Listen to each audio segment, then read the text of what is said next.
नमस्कार मेरे प्यारे दोस्तों, कैसे हो आप सभी।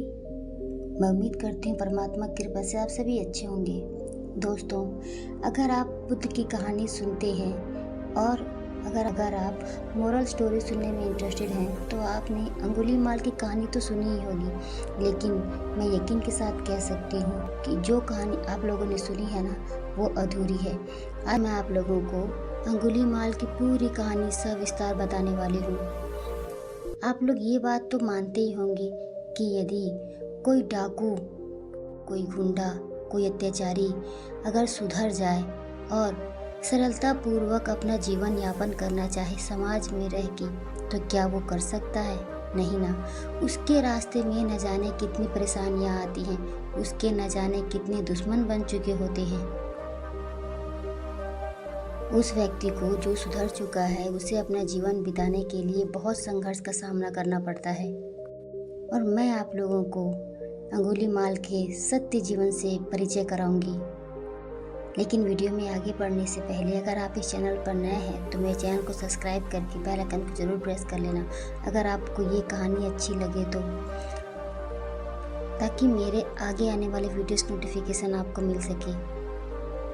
कौशल नरेश प्रसेनजीत के राज्य में अंगुलीमाल नाम का एक डाकू रहता था, जिसके हाथ सदा रक्त से रंगे रहते थे, जिसका काम ही था आदमियों को सदा जख्मी करते रहना और उसकी जान लेते रहना, और जिसके मन में किसी भी प्राणी के लिए कोई दया भावना नहीं थी। उसके कारण जो पहले गांव थे वे गांव नहीं रहे थे, जो पहले नगर थे वे अब नगर नहीं रहे थे, जो पहले इलाके थे वे अब इलाके नहीं रहे थे। जिस किसी आदमी की भी वह हत्या करता था, वह उसकी एक अंगुली काटकर अपनी माला में पिरो लेता था, इसलिए उसका नाम अंगुलीमाल पड़ गया था। एक समय जब भगवान बुद्ध श्रावस्ती के जेतवनाराम में विराजमान थे, उन्होंने डाकू अंगुलीमाल के अत्याचारों की कहानी सुनी। तथागत ने उस डाकू को एक संत पुरुष में बदल देने का निश्चय किया। इसलिए एक दिन भोजन के उपरांत पात्र चीवर धारण कर जिधर अंगुलीमाल के होने की बात सुनी जाती थी, उधर ही चल दिए। उन्हें उधर जाते देख ग्वाले, बकरियां चराने वाले, हल जोतने वाले और दूसरे रास्ता चलने वाले सभी मुसाफिर चिल्ला उठे, श्रमण, उधर मत जाओ, अंगुलीमाल के हाथ में पड़ जाओगे। जब 10, 20, 30 और 40 आदमी तक भी इकट्ठे मिलकर यात्रा करते हैं, तब भी वह उस डाकू के काबू में आ जाते हैं। लेकिन तथागत बिना एक शब्द सुने और बिना कुछ बोले अपने पथ पर आगे बढ़ते ही रहे।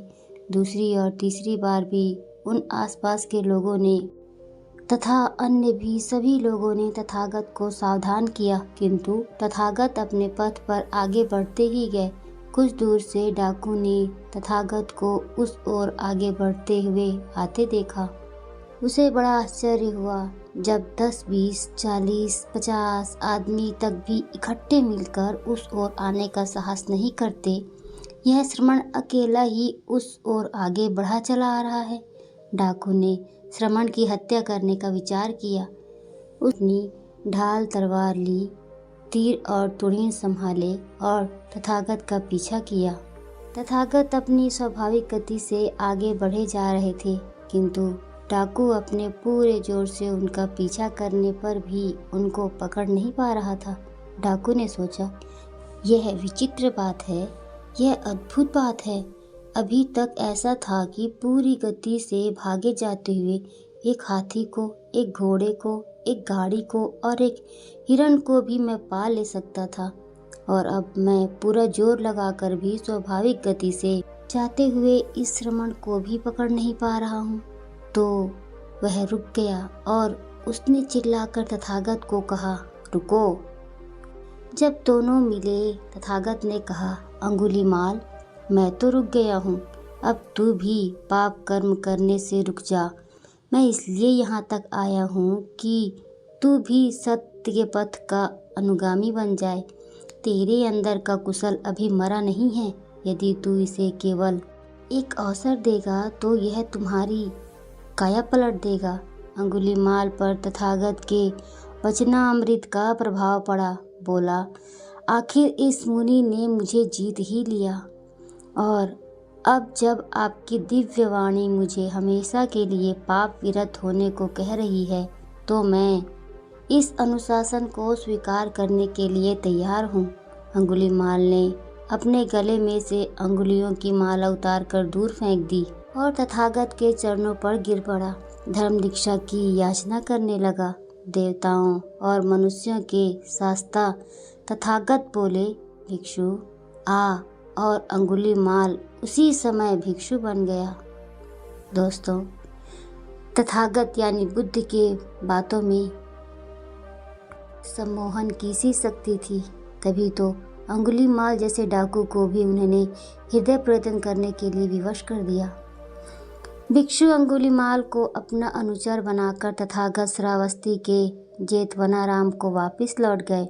ठीक उसी समय राजा प्रसेनजीत के महल के आंगन में एक भारी भीड़ चिल्ला चिल्ला कर राजा से कह रही थी, तुम्हारे राज्य में जो अंगुलीमाल डाकू है वह बहुत अत्याचार कर रहा है, जुर्म ढा रहा है, निर्दोष लोगों को जान से मार रहा है और उन्हें जख्मी बना रहा है। जिन लोगों को वह जान से मारता है उनकी अंगुलियां काट काट कर वह माला में पिरो लेता है और उसे अभिमान पूर्वक धारण करता है। महाराज, उसका दमन करें। प्रसेनजीत ने उसका मूलोच्छेद कर डालने का आश्वासन दिया, लेकिन वह कुछ भी कर सकने में असमर्थ रहा। एक दिन राजा प्रसेनजीत तथागत के दर्शन के लिए जेतवन गए। तथागत ने प्रश्न किया, राजन, क्या मगध के नरेश बिंबिसार के साथ मामला कुछ गड़बड़ा गया है या वैशाली के लिच्छवियों के साथ अथवा किसी अन्य विरोधी शक्ति के साथ? तब प्रसेनजीत ने कहा, भगवान, इस प्रकार की तो कोई बात नहीं है, किंतु मेरे राज्य में अंगुलीमाल नामक एक डाकू रहता है जो मेरी प्रजा को बहुत कष्ट दे रहा है। मैं उसका दमन करना चाहता हूँ, किंतु मैं असमर्थ सिद्ध हुआ हूँ। राजन, यदि आप अब देखें कि अंगुलीमाल के दाढ़ी मूछ मूंडे हुए हैं, उसने काषाय वस्त्र धारण कर रखा है, वह एक भिक्षु है, ना वह किसी को मारता है, ना चोरी करता है और ना झूठ बोलता है, एकाहारी है और श्रेष्ठ जीवन व्यतीत करता है, तो आप उससे कैसा व्यवहार करेंगे? भगवान बुद्ध ने कहा। तब राजन ने कहा, भगवान, या तो मैं उसे अभिवादन करूंगा या उसके आगमन पर खड़ा हो जाऊंगा या उसे बैठने का निमंत्रण दूंगा या उसे चीवर तथा भिक्षु की अन्य आवश्यकताओं स्वीकार करने के लिए प्रार्थना करूंगा, अथवा मैं उसकी रक्षा सुरक्षा की व्यवस्था करूंगा जिसका वह अधिकारी है। लेकिन इतना दुष्ट और इतना पतित ऐसा सीलवान हो ही कैसे सकता है? राजन ने कहा। उस समय भिक्षु अंगुलीमाल भगवान से नाती भर दूर ही थे। भगवान ने अपना दाहिना हाथ निकाला और उसकी ओर संकेत करके कहा, राजन, यह है अंगुलीमाल। राजा काजा ने यह देखा तो वह जैसे गूंगा ही हो गया, उसके रोंगटे खड़े हो गए। यह देख तथागत ने कहा, राजन, भय मत माने, यहाँ भय का कोई कारण ही नहीं है। राजा का भय और घबराहट दूर हुई तो वह अंगुलीमाल के पास गया और बोला, पूज्यवर, क्या आप सचमुच अंगुलीमाल हैं? हाँ, अंगुलीमाल ने कहा। तब राजन ने पूछा, आपके पिता का क्या गोत्र था और आपकी माता का क्या गोत्र था? राजन, मेरा पिता गागर्य था और मेरी माता मैत्रायणी। गागर्य मैत्रायणी पुत्र, प्रसन्न हो, मैं अब से आपकी सब आवश्यकताएं पूरी करूंगा। प्रसेनजीत ने कहा। उस समय अंगुलीमाल ने व्रत ले लिया था कि वह अरण्य में ही रहेगा, भिक्षा पर ही निर्वाह करेगा और 3 से अधिक चीवरों का व्यवहार नहीं करेगा। वह 3 चीवर भी पंशुकुलिक होंगे, यानी कि कूड़े कचरे के ढेर पर पड़े मिले हुए कपड़े से बने होंगे। उसने यह कहकर कि उसके 3 चीवर उसके पास हैं, राजा का निमंत्रण अस्वीकार कर दिया। तब राजा भगवान के पास गया और अभिवादन कर चुकने के बाद एक ओर बैठकर बोला, भगवान, यह आश्चर्य है, यह अद्भुत है। आप जंगली को पालतू बना लेते हैं, अदांत को दांत कर देते हैं, अशांत को शांत कर देते हैं। यही है जिसे मैं लाठी तलवार से वश में नहीं कर सका था। लेकिन भगवान, आपने उसे बिना किसी लाठी तलवार के वश में कर लिया है। भगवान, अब मैं आपसे विदा मांगता हूँ, मुझे बहुत से कार्य हैं। तब राजा प्रसेनजीत अपने स्थान से उठे और अत्यंत विनम्रतापूर्वक अभिवादन कर विदा लिए। दोस्तों, अब कहानी का वो हिस्सा शुरू होने जा रहा है जिसमें आपको ये पता चलेगा कि डाकू अंगुलीमाल जब एक अच्छा व्यक्ति बन गया, एक भिक्षु बन गया, तो उसे किस तरह से कठिनाइयों का सामना करना पड़ा था। तो ध्यान से सुने। एक दिन जब पात्र चीवर धारण किए हुए अंगुलीमाल श्रावस्ती में भिक्षाटन कर रहा था, एक आदमी ने उसके सिर पर ढेला फेंक कर मारा, दूसरे ने एक डंडा फेंक कर मारा और तीसरे ने एक ठीकरा फेंक कर मारा। सिर से रक्त बहने लगा, भिक्षा पात्र टूट गया, वस्त्र फट गए। ऐसी ही अवस्था में अंगुलीमाल भगवान बुद्ध के पास पहुंचा। वह समीप आया तो बुद्ध ने कहा, अंगुलीमाल, यह सब सहन करो। अंगुलीमाल, यह सब सहन कर। भगवान बुद्ध ने बड़ी ही सौम्य शब्दों के साथ उसे कहा। इस प्रकार भगवान बुद्ध की शिक्षाओं को अंगीकार करने से अंगुलीमाल डाकू एक संत पुरुष बन गया।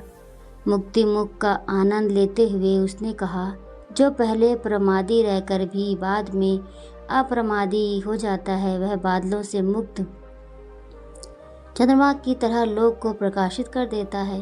मेरे शत्रु भी इस शिक्षा को सीखें, इस मत को माने और प्रज्ञा के पथ को अंगीकार करें।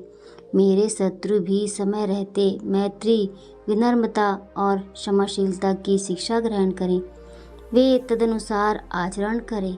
अंगुलीमाल के रूप में मैं पतनोन्मुख था, मेरी अधोगति थी, मैं धारा में नीचे की ओर बहा जा रहा था।